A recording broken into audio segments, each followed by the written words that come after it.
Olá, sétimo ano, tudo bem por aí? Então, hoje eu estarei dando uma aula um pouquinho diferente da minha. Não, essa aula não será de filosofia, será de história, tá? É, devido a algumas coisas que aconteceram. Espero que vocês não se importem e que se sintam à vontade para assistir minha aula e que entendam o conteúdo. Hoje nós iniciaremos a unidade 3 do livro 2, tá? Que fala sobre expansão marítima.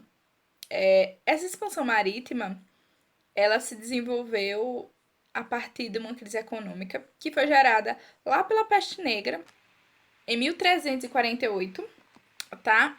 E depois de muitos anos, em 1360, é que começaram-se a se sentir os efeitos passando, que foi quando a população voltou a crescer.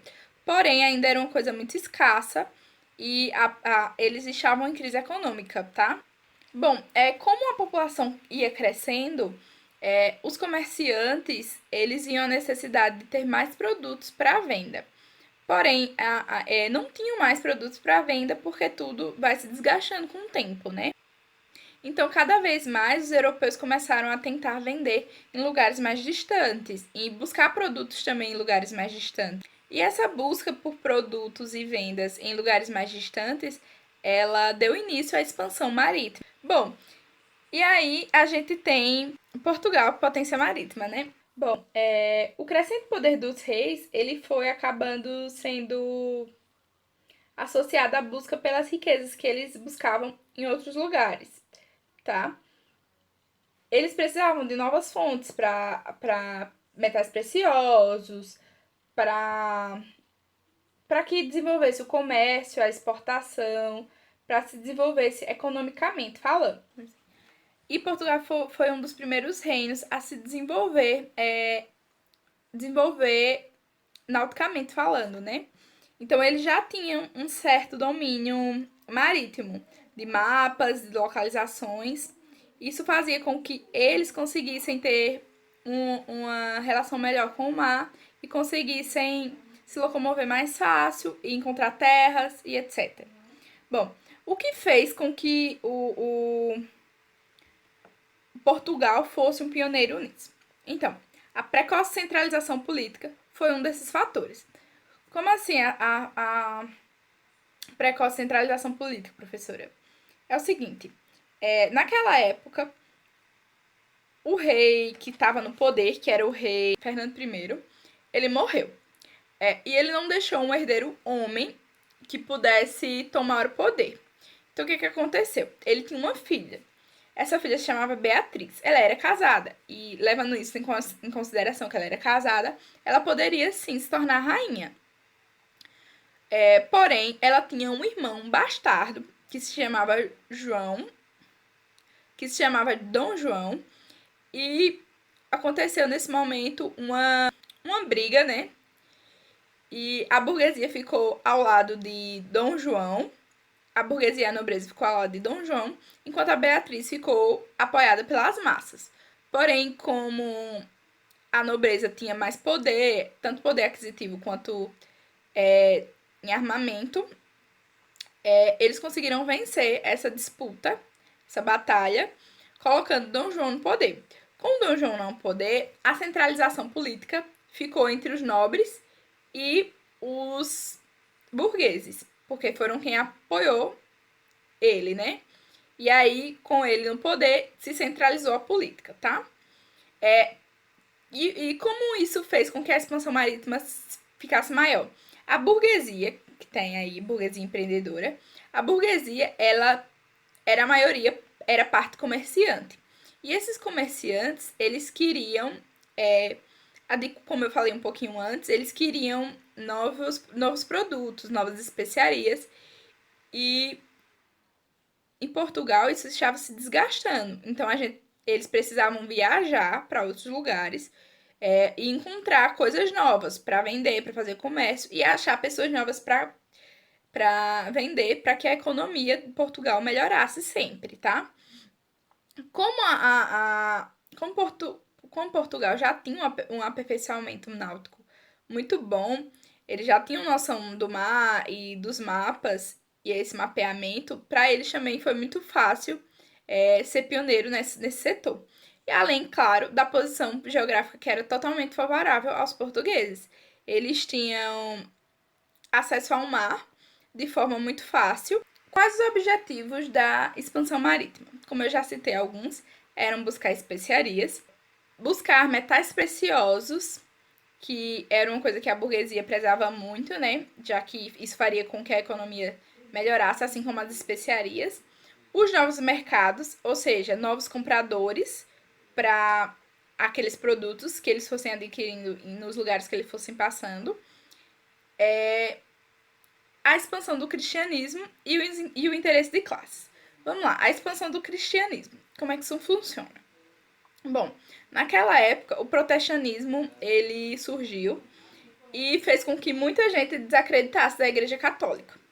Nesse setor, a Igreja Católica saiu perdendo e eles precisavam buscar pessoas que acreditassem no cristianismo e que fossem seguir o cristianismo. Como é que eles poderiam fazer isso? Eles poderiam achar povos em outros lugares aos quais seguissem o cristianismo, aos quais eles ensinassem o cristianismo, tá? E então eles também investiam para que houvesse essa expansão marítima, para que eles conseguissem conquistar novos povos, novos cristãos. Outra coisa que o cristianismo adotava para isso, que ele achava importante isso, era que eles conseguiam enviar pessoas que fossem condenadas pela Igreja Católica. Ou seja, eles não precisavam. Eles podiam enviar pessoas para esses lugares para que eles para que essa pessoa não prejudicasse o cristianismo, tá?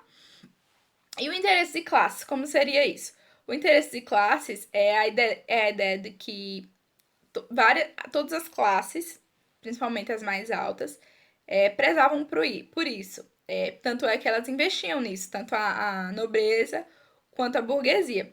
Para a nobreza, era importante essa expansão marítima porque seriam territórios conquistados, seriam territórios que seriam encontrados e que seriam de Portugal, assim como o Brasil, tá?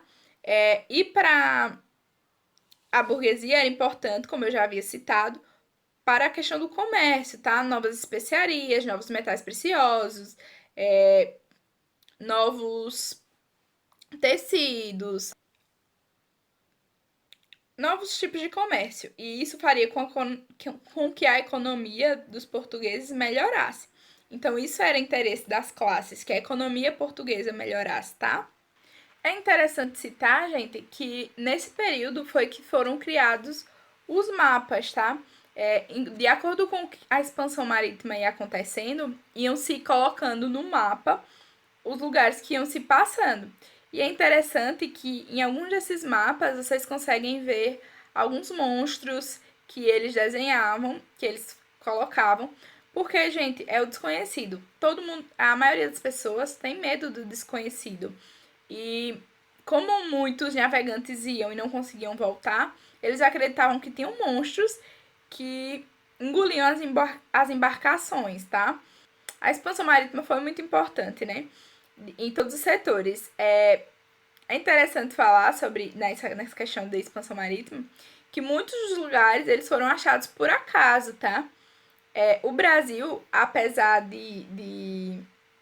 o Brasil, ele é colocado em muitos livros de história como se tivesse sido conhecido por acaso, né? Que seria, eles iriam para as Índias e no meio do caminho encontraram o Brasil. Mas na história real não é bem assim. Na verdade, eles já tinham passado algumas vezes pelo Brasil, até a vez que eles decidiram realmente parar e explorar o Brasil, tá? E lembrando que quando eles chegaram no Brasil já tinham o povo indígena. E aí é um outro assunto, tá? Pra gente conversar depois. Essa questão da expansão marítima também dos portugueses é importante colocar. Muitos outros povos trouxeram essa melhoria náutica para os portugueses também.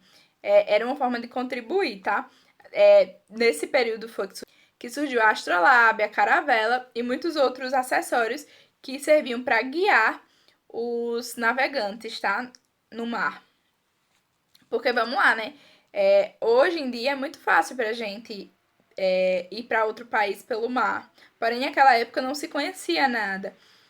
E era uma coisa complicada, né? Sem saber, e era só. Era uma coisa mais complicada de se saber, tá? Pra vocês fazerem, eu quero que vocês façam a página 154. Quero que vocês leiam a página 153 e a 154 e respondam a página 154, onde tem a abinha desenvolver e aplicar, tá? Eu espero que vocês tenham entendido, que vocês tenham gostado da aula. Qualquer dúvida a gente vai tirar na online, que também serei eu nessa semana, tá? E qualquer dúvida a gente tira lá. E um beijo e até a próxima.